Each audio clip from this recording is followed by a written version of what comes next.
প্রবল বৃষ্টি ও পাহাড়ি ঢলের কারণে সিলেট বিভাগের বন্যা পরিস্থিতি ক্রমশই অবনতির দিকে যাচ্ছে।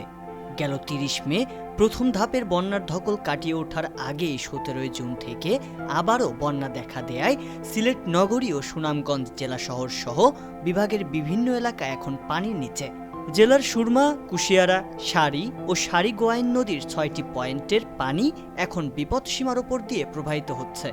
এই বিভাগের অন্তত ১৬ লাখ মানুষ হয়েছেন পানিবন্দী, আর আশ্রয় কেন্দ্রে আশ্রয় নিয়েছেন অন্তত ৩০,০০০ মানুষ। সামনে এখনও পুরো বর্ষা মৌসুম পড়ে থাকায় সিলেট অঞ্চলে আরও কয়েক ধাপে বন্যার পরিস্থিতি সৃষ্টি হতে পারে। পানি উন্নয়ন বোর্ডের বন্যা পূর্বাভাস ও সতর্কীকরণ কেন্দ্রের তথ্যে দেখা গেছে ১৯ জুন বুধবার বিকেল ৩টা পর্যন্ত সুরমা নদীর কানারঘাট পয়েন্টে পানি সকাল ৯টার চেয়ে ৩ সেন্টিমিটার বেড়ে ৯৪ সেন্টিমিটার উপর দিয়ে প্রবাহিত হয়েছে। একই নদীর সিলেট শহর পয়েন্টে পানি ১ সেন্টিমিটার কমলেও তা ছিল বিপদসীমার ৩৬ সেন্টিমিটার উপরে। সীমান্তবর্তী উপজেলা গোয়াইনঘাট, কানাইঘাট, জৈন্তাপুর, কোম্পানিগঞ্জ, জকিগঞ্জ ও বিয়ানীবাজারের পাশাপাশি বন্যা ছড়িয়ে পড়েছে সদর, দক্ষিণ সুরমা, বিশ্বনাথ, ওসমানীনগর, ফেঞ্চুগঞ্জ, গোলাপগঞ্জ ও বালাগঞ্জ সহ মোট ১৩টি উপজেলার ১০৬টি ইউনিয়নে।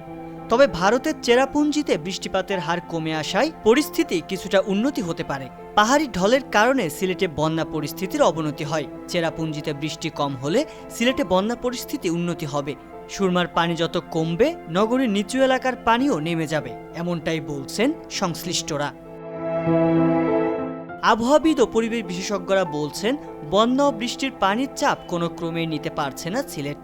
সুরমা ও কুশিয়ারা নদী খননের কাজ না হওয়ায় এবং জলাবদ্ধতা নিরসনে সিটি কর্পোরেশনের ১০৭৮ কোটি টাকার প্রকল্প কাজে না আসায় অল্প বৃষ্টি ও উজানের ঢলে নগরসহ তলিয়ে যাচ্ছে জেলার বেশিরভাগ এলাকা।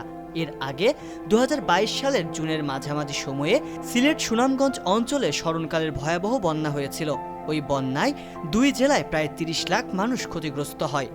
এছাড়া গত কয়েক বছর ধরে বর্ষাকালে টানা প্লাবিত হচ্ছে সিলেট অঞ্চল। অতীতে সিলেট অঞ্চলে অতি ভারী বৃষ্টিপাত ও পাহাড়ি ঢলের মুখোমুখি হলেও ক্ষতির পরিমাণ এত বিশাল অঙ্কের ছিল না।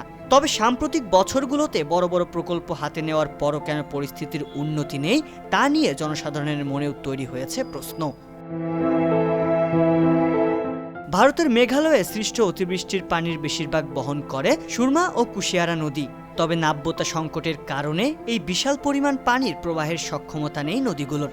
এর বাইরে অপরিকল্পিত নগরায়ন, দুর্বল ড্রেনেজ ব্যবস্থার কারণে সহজে পানি বের না হতে পারায় একের পর এক বিপর্যয়কারী বন্যা পরিস্থিতির মুখোমুখি হচ্ছে সিলেট অঞ্চল।